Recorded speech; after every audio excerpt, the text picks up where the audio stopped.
afternoon, everybody. Welcome to another reading of Gringo Talk Time with John.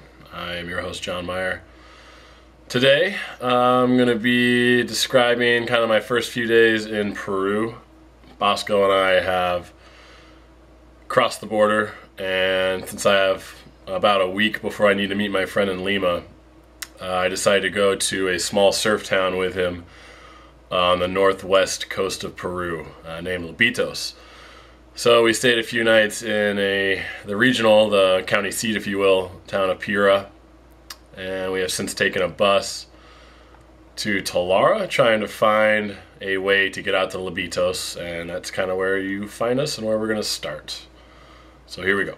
Talara might as well be Peru's little sister. Same weird hybrid motorcycle cabs, same abundance of dust rising off the street. Coming upon the supposed bus stop for Lobitos, all that is present is a brick-laid road, a neighboring restaurant, and a passed-out Peruvian sitting on the top end of a 5-gallon bucket, leaning against a cement wall in the shade. 2 beer bottles sit at his feet like loyal pets, awaiting his attention. "What do you think?" I ask Bosco. Bosco answers, "I think it's hot." "Yep, I got a piece." "Alright, well, I'll watch the stuff." Bosco hunts and I do some head-scratching circles. I'm about 40% sure that this is where we should be. The attendant had a bit of a lisp, making comprehension a bit more difficult. This could be a long, "Waiting for the bus to Lobitos?" I look up and around before finally settling on the now awoke, scruffy gentleman on the bucket. Yes. 1 hour. Here? Here." And with that, his head slumps again.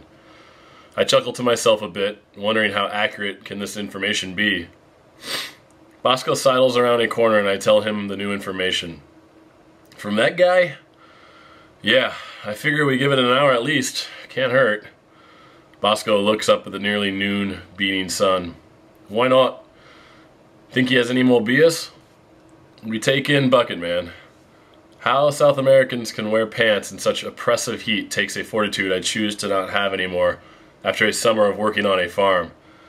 Denim, skin, and heat aren't meant to exist together. With our free time, Bosco and I exchange turns taking in the city in 4-block intervals. Should the bus come and be in a hurry, whoever's away should be able to get back in time with some filibustering by the other. Talara offers no surprises. Sure enough, about an hour later, a bus, actually a van, creaks to a stop alongside our friend. I'm not sure what's in rougher shape, the van or Bucket Man. As if it's washed with ocean water, what was a white paint job now is rust. The front grille is missing. The bench seats inside are not original stock, but bolted, duct-taped aliens. It stopped being a Ford many years ago. The tires look decent, but the most contemporary aspect of the van are the surf-inspired stickers stuck to the windows. Doors creak open and a few people emerge from the rust trap. The driver unloads their bags from the top, proclaims his need of a beer, and flees the scene.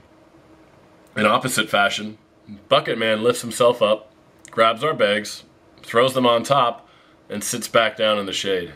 He's full of surprises. "So you're the driver."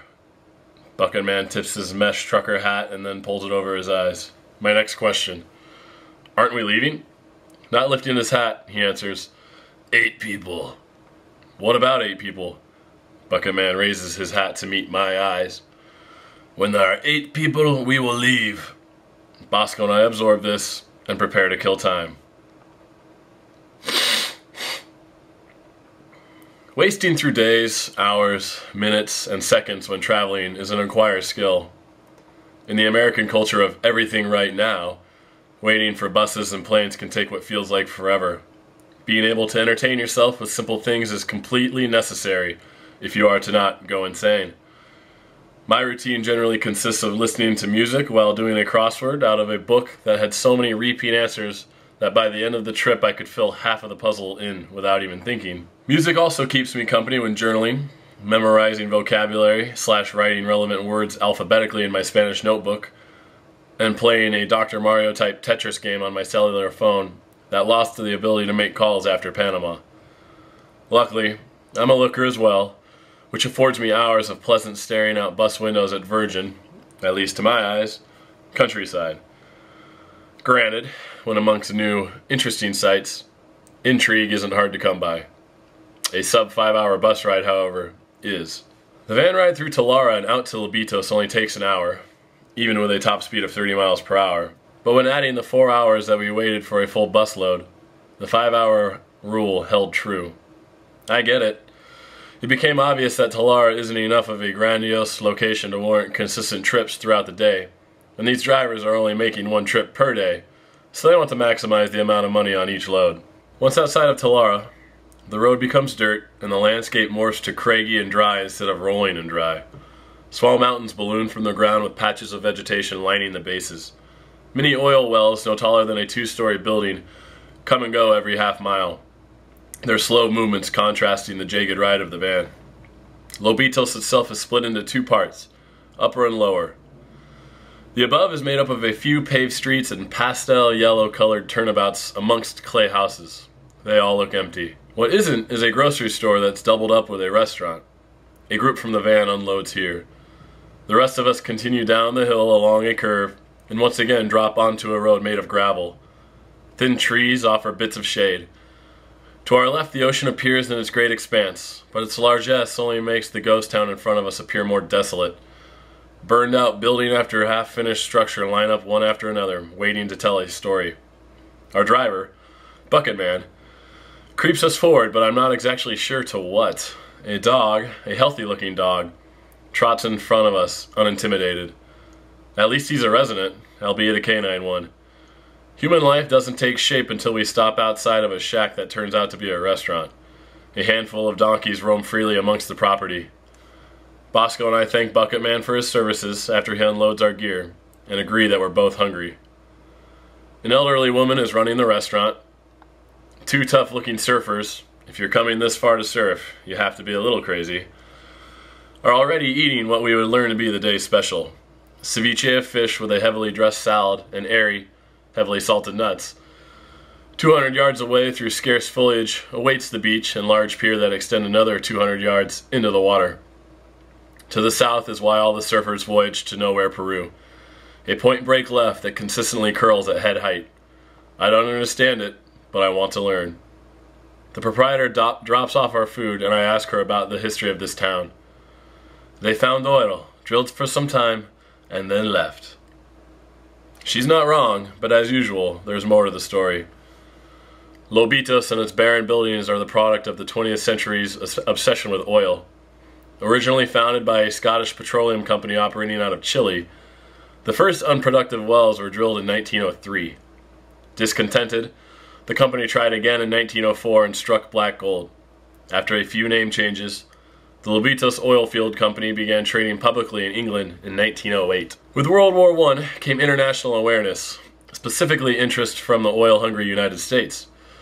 The U.S.'s reach eventually grabbed 50% of Lobitos' production through what would eventually become ExxonMobil. Leased from Peru, the town and land around it became a British/American colony complete with schools, churches, and slaughterhouses.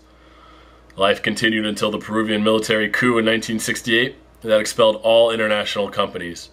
Still, Henry Kissinger, under Nixon, would demand compensation while hinting at military intervention aimed at the area's air bases that would surely highlight U.S. military power in the early stages of the Cold War. Things ran smoothly under national jurisdiction until Peru's northern neighbor wanted to sort out some issues. In 1999, after a decade of dispute, Peru and Ecuador finally came to terms along a stretch of Amazonian border. Part of the agreement was heavy demilitarization of said border, and thus began the final exodus of the sparse northern regions of Peru, leaving only small patches of simple life. Over time, other than fishing, the only real trade being produced from Lobitos was what money could be made from looting its abandoned structures. By 2008, the government had had enough and placed all remaining structures under protection of federal law. A traditional word-of-mouth sport, it didn't take long for the surfers to find the region's other commodity and feed money back into the community that had been left for dead. It's not money backed by multi-billion-dollar oil companies, but it's enough for some to make a living. And I'd go on to meet a couple guys from Oregon, Shima and Ramon Ellis, two brothers, one of which was studying in Brazil. And between us and Bosco, we had a good little time and ended up going surfing one morning, which I'm hoping to have be the next chapter. So if you'd like, stick around. There will be some photos attached on to the end here. All right, bye.